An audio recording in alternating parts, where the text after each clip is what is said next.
Hello, good morning, welcome back to my channel. My name is Louise. I live in Manchester, which is a city in the northwest of the UK.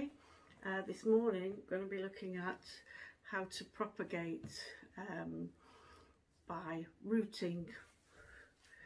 We're using this plant today, which is the Cestrum nocturnum that I got on the 1st of December. Not 1st of December, I think I got it a day or two after, I'm not sure, can't remember. But this is a night blooming jasmine, and they do root well from cuttings. Not all plants do very well. In the past I have had another one of these and taken cuttings, and they did root quickly. So if you're interested in reproducing some of the plants that you've got, as I say, not all plants do well from cutting, some are better from seed, but this is one that I want to reproduce because I had one previously and it only lasted a couple of years, and I thought, well, if I had a backup plant or keep taking cuttings from it, I'd always have one to have around, because they have a beautiful, very delicate tiny flower but has the most wonderful scent that only comes out at night, so you only experience the fragrance in the evening. And it's a wonderful plant, Cestrum nocturnum. So we're going to be using different types of substrate. I've got them here lined up. So we're going to be using 4 different methods, and what I will do in about 7 days time, if it's not Christmas Day, then maybe the day after Christmas, I will come back and see if there's any progress. So I'll show you what we're using today. First of all, I'll need to take cuttings from here, and then I think that's what I'll do now actually. So I did have a knife with me, here it is. So choosing the right material for your cutting is important, because not all cuttings will take, depending on where on the plant that you're taking it from. So I'm going to start with the base of this plant. It's got a small branch there, it's got another one here, it's got a little one there, but it's quite short. So I don't want the cuttings to be too long in length, because then it's wasting energy going up, travelling up and down the stem. And I may take one from here, because I want them to be a similar size, for them to be kind of equal. They're not going to be 100% equal in size. So clean knife, I'm just going to cut very, very close. I'll try and do this as close to the camera as possible. Let me just move those out of the way. So I'm going to start with this one here, and then try and cut it as close to the plant as possible. So I'm not cutting yet, I'm just moving the soil away. Right, now we have one. And turn it around. I'm going to take this one. Just move that label out of the way. Just, again, move the soil back.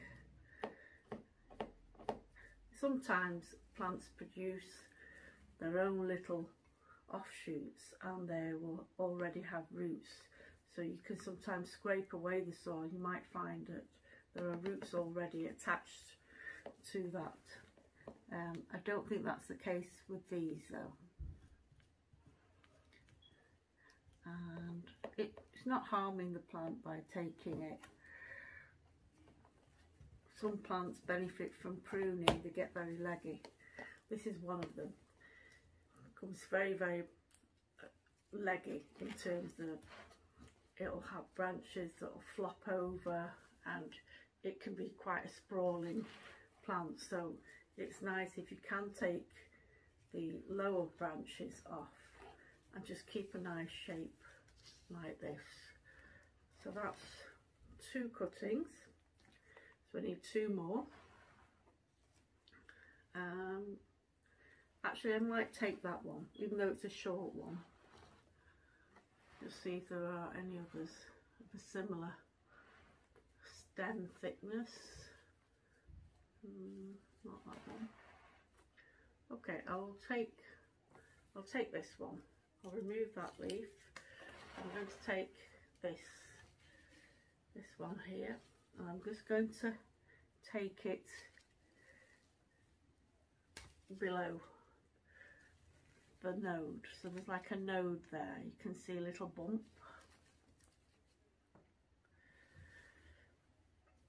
So we've got 1, 2, 3, one more. So this one here, it's quite slim. As I say, I want to keep them fairly similar in size. So below, you want to cut below. You don't want to cut in the middle, you want to cut below the joint there. So there we go.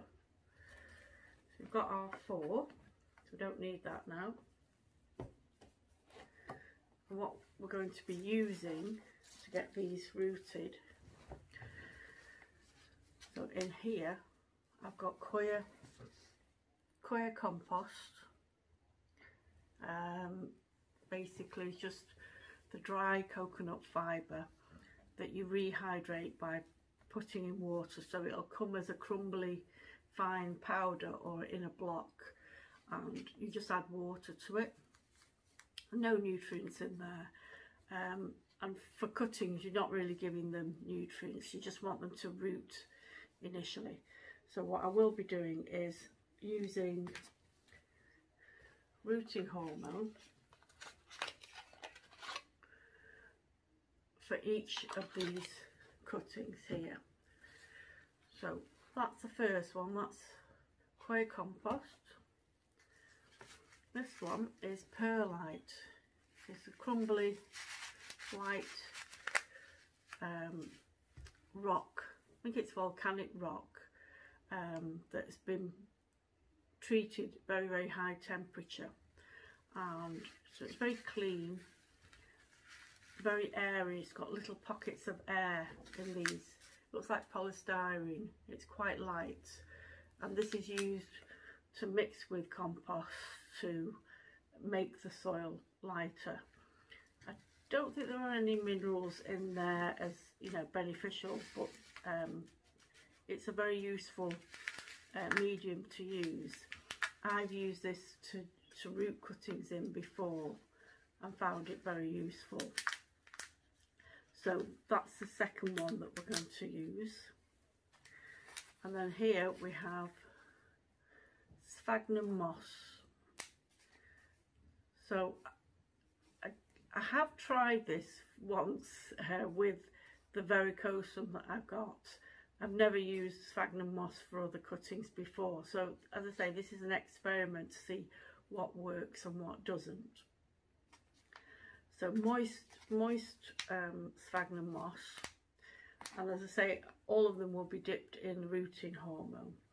And then we've just got water, plain water. Well, not entirely plain. I will, instead of be using the liquid hormone, so that liquid hormone there, the purple stuff, that's come out of this. For the perlite, coir compost and the sphagnum moss, but for the water, if I just dip the cutting in that, it would just come off. So I will be putting rooting powder, this, into this water. In fact, there's too much water in there, to be honest with you, so I'm going to pour some of that away, and I'll have probably just a little bit at the bottom, because at that time it's not going to drink up all of this water. It's not like a vase of flowers, it's just a single stem that's going to be in there, and I want the solution to be concentrated so that it gets the benefit of having the rooting hormone in there. So let's get to it. So with the cuttings, you don't want all of this material, so you can just remove that. You can either use a knife. I just pinch that off there, pinch that off there. You could keep that leaf there, but it doesn't really need it. There we go.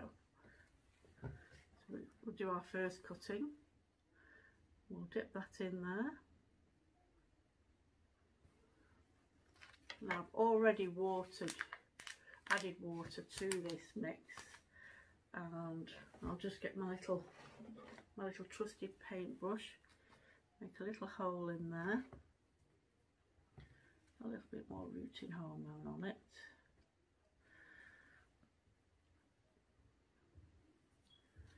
And in that goes. You could add a tiny bit of water just to be on the safe side, and what you could do is either put a bag over it, or if you've got any more plastic cups like this, put that over it just to create a little mini greenhouse so it keeps the moisture in. So I'll have a hunt round to see if I've got any more of these clear plastic cups, and I'll pop one over.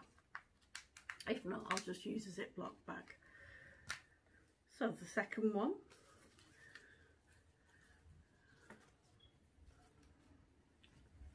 So there's a lot of leaves here that you don't need all these leaves at the bottom, so just get rid of that.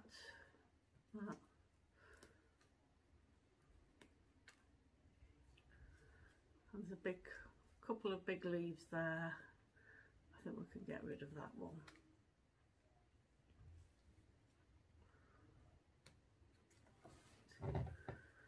There we go. So this one is going into the perlite. So I've dipped it in there. So I've dipped it in this. Perlite's already had water put in it. Make a little hole, and in we go. Just firm that down.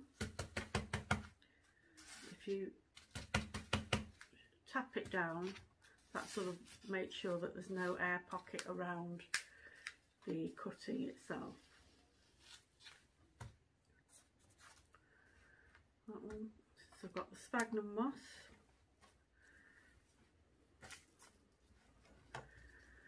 And again, removing the leaves. Don't really need all of these leaves here.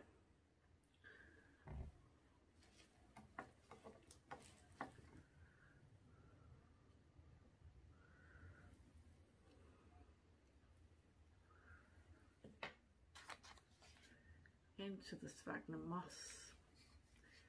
And what I can do is just, because it's not thoroughly wet, I'll just give it a little bit of a moisten. I could also use this, which is Clonex Root Riot. It's a Vista, so I could use that on the sphagnum moss. Put that away. And then finally, this larger cutting. Again, remove the leaves. We don't need all of these leaves. We're interested in getting roots. So I'm not looking to get more leaves at this stage.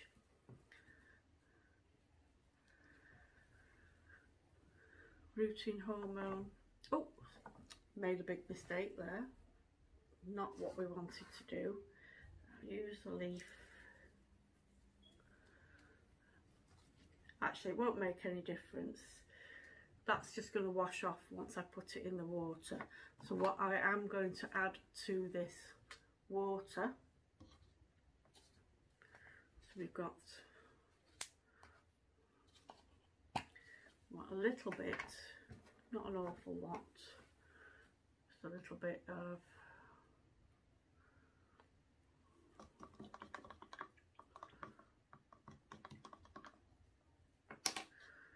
so I've added some rooting hormone powder to that, and we just pop that in there. I say we don't really need that much, so I'm just going to pour some of it out.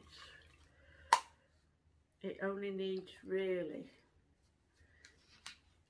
enough at the bottom, because what we want to do is encourage the plant to seek out moisture, not sort of like give it too much moisture. So I'm gonna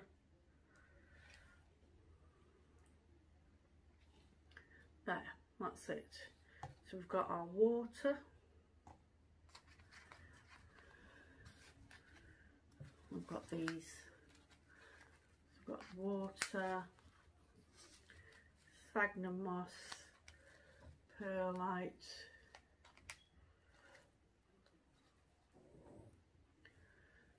little cuttings there.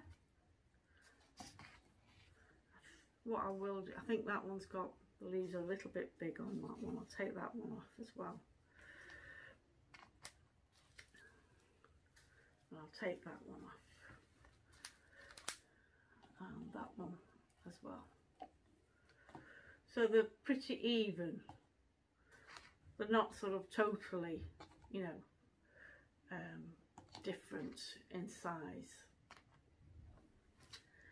What we'll do is, in about a week's time, come back and look at these. Say, I'll see if I can get some more cups or put a bag over them, and I will put them in the grow tent so they've got access to more light as we're approaching the shortest day of the year on Monday, where we'll only have approximately 7 hours of daylight. So that's the shortest day of the year, the winter solstice, which will be Monday in 2 days' time.